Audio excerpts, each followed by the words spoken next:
Hi everybody, I'm Bill Whittle and this is The Firewall.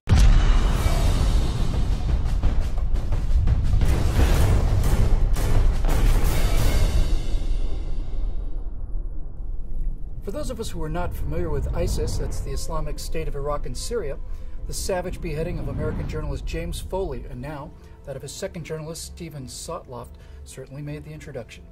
Speaking after Foley's brutal execution, President Obama had this to say about his ISIS murderers. No just God would stand for what they did yesterday and what they do every single day. Well, God may not stand for it, but the most powerful man on the earth, Barack Obama, certainly did. All of us mourn his loss. We keep in our prayers those other Americans who are separated from their families.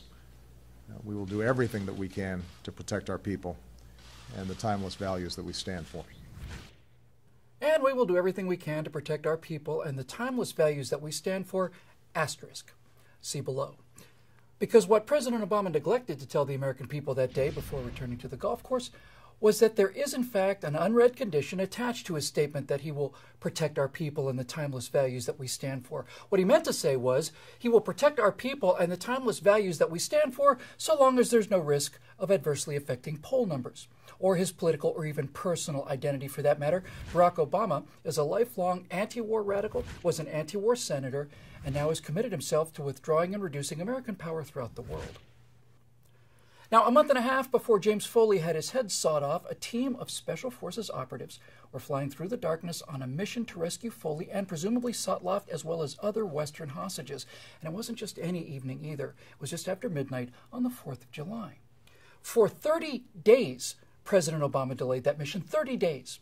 It was June when U.S. intelligence had a solid lead on the location of Foley and the other captives, but it was also well understood that ISIS, like all terrorist organizations, constantly moves hostages in order to prevent raids like the one that was finally launched after 4 weeks of delay. So why the hesitation?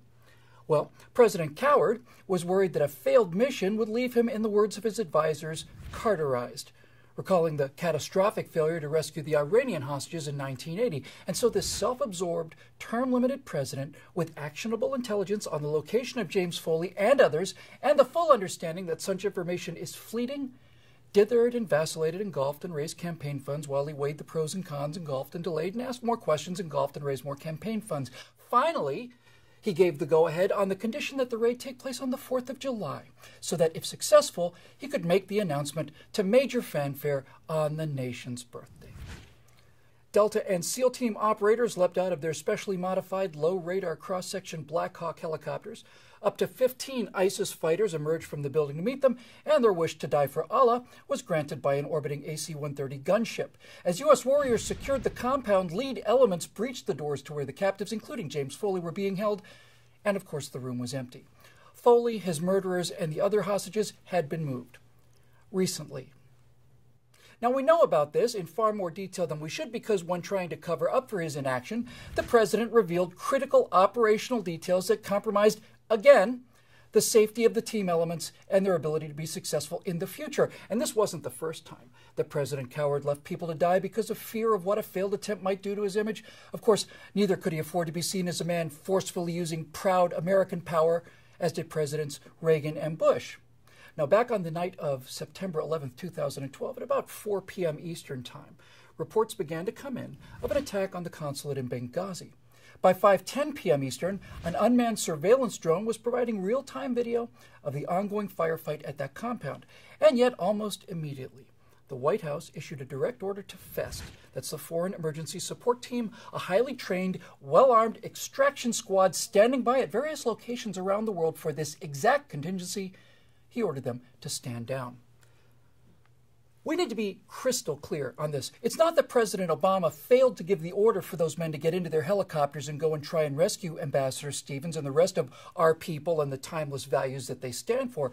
Those men were in the helicopters. They were, unlike the president, mentally and operationally prepared and ready to go and defend American civilians from these murderers and savages. President Coward told them to shut down the engines and sent these warriors back to their bunks, because he was afraid of what a failed attempt might do to his image and what a successful attempt might do to his phony claims that the war on terror had been won by him.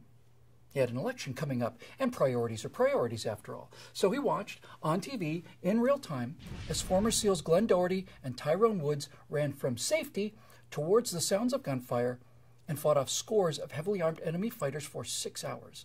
Their laser target designators on the enemy mortar position that eventually killed them, looking up to the sky not only to a just God, but awaiting help from a president who was watching them die. And they did die, of course, at which point President Coward joined the Fest operators in retiring for the evening, getting a good night's sleep for the next day's fundraiser, with Jay-Z and Beyonce in Las Vegas. Reports are that the men who were in the helicopters, ready, and as it turned out, able to save Doherty and Woods, did not sleep quite as well that evening. Oh, and one more thing. The signature Obama success on the war on terror, the raid that killed Osama bin Laden, was delayed for what appears to be about 100 days, as President Coward weighed the consequences of the failure of such a raid on his personal reputation. He was, according to several independent accounts, essentially overruled by the Secretaries of Defense and State who insisted that somebody take action before bin Laden was tipped off and vanished once again. That's why Obama is sitting in the back of the room like the pizza delivery boy in that iconic shot of the operation as it happened. He just popped in from the golf course just to kind of see how things were coming along. Now, put aside, if you're able, the monumental narcissism, selfishness, and moral cowardice of this man and focus for a moment on just how disconnected he really is from the American people that elected him. They thought they had elected a leader, not a self-obsessed moral coward, who would use the most powerful and capable military in the history of the world to protect our people and the timeless values they represent, without that ever-present asterisk of so long as there's no chance of making me look bad. We're kind of past that point now, Mr. President, don't you think? Please subscribe to our YouTube channel and be sure to visit us at truthrevolt.org.